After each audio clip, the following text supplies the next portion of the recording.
En retard pour la rentrée. Dépêche-toi, Mathilde, il ne faut pas être en retard le jour de la rentrée. Maman est très excitée. Excitée, c'est-à-dire agitée ou énervée. Comme vous l'avez ici, donc vous avez ici déjà les mots qui sont numérotés dans le texte, ils sont expliqués là. On dirait que c'est sa rentrée à elle. Je prends mon cartable en soupirant. C'est-à-dire je pousse un soupir, je fais ouf, voilà. Ce serait plus rigolo si les élèves arrivaient en retard le lendemain de la rentrée. Par exemple, vous imaginez la tête des maîtresses? La cour de l'école est remplie d'enfants et de parents bien à l'heure. J'aperçois tout de suite ma copine Camélia et je fonce vers elle. Maman nous rejoint. Monsieur Philippin, le directeur, commence l'appel. CE2A, classe de Monsieur Lamour. Pourvu qu'on soit avec lui, dit Camélia. Il est trop gentil, mais nos noms ne sont pas sur la liste. CE2B, classe de Madame Lapique. Ma respiration se bloque, mes oreilles bourdonnent. Bourdonne, c'est comme si ça fait comme si quelqu'un vous siffle dans l'oreille. Voilà, c'est comme si vous avez un bruit dans votre oreille. Je n'entends pas les noms. Madame Lapique me fait très peur. Elle traite ses élèves de limaces. Les limaces, c'est comme les escargots, mais les limaces n'ont pas de coquille. Donc c'est un petit animal. Quand il ne travaille pas assez vite, parce que les limaces sont trop lentes.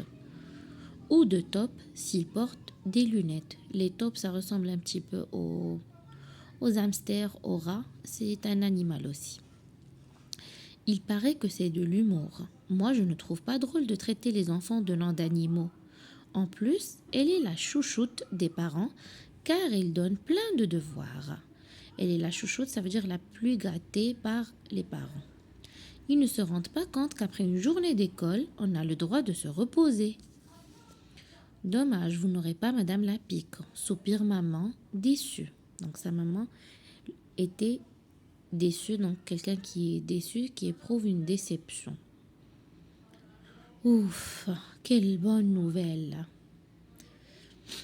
Les enfants que je n'ai pas appelés seront en CE2C avec notre nouvelle collègue. Une nouvelle collègue, ça veut dire une nouvelle camarade, une nouvelle amie. Explique le directeur. Elle est en retard. Vous l'attendrez dans la cour. Une nouvelle maîtresse? En retard? Ça commence mal, bougonne maman. Donc quelqu'un qui bougonne, c'est quelqu'un qui parle entre ses dents. Il ne parle pas à haute voix. Donc la maman, elle est mécontente, mais elle ne dit pas ça à haute voix. Elle est en train de parler entre ses dents. Moi, je trouve que ça commence plutôt bien. C'est super d'avoir plus de temps pour jouer et bavarder le jour de la rentrée. Et si la maîtresse n'arrivait que demain, ce serait génial. Ne t'inquiète pas, maman, je lui dis. Pars vite à ton travail. Je te raconterai ma journée ce soir.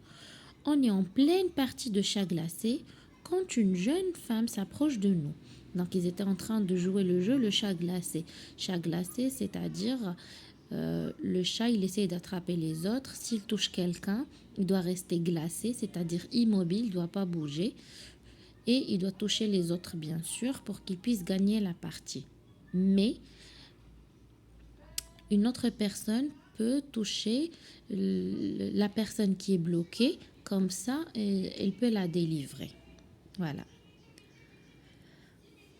Elle porte un sac à dos et un étui à guitare. Étui à guitare, c'est comme un sac où on met la guitare, une grande pochette où on met la guitare. Bonjour les enfants, dit-elle essoufflée. Quelqu'un qui est essoufflé, c'est quelqu'un qui respire mal, qui fait... C'est comme quand vous faites une course, ou quand vous montez les escaliers très vite, ou quand vous courez très vite. Je cherche le bureau du directeur. Vous êtes l'animatrice de musique? Questionne Camélia. La femme prend une grande inspiration. Elle inspire. Le bout de son nez devient tout rouge. Non, je suis la nouvelle maîtresse. J'ai raté la rentrée. Et là, elle éclate en sanglots. Éclate en sanglots, c'est comme si on dit elle commence à pleurer très fort. Voilà.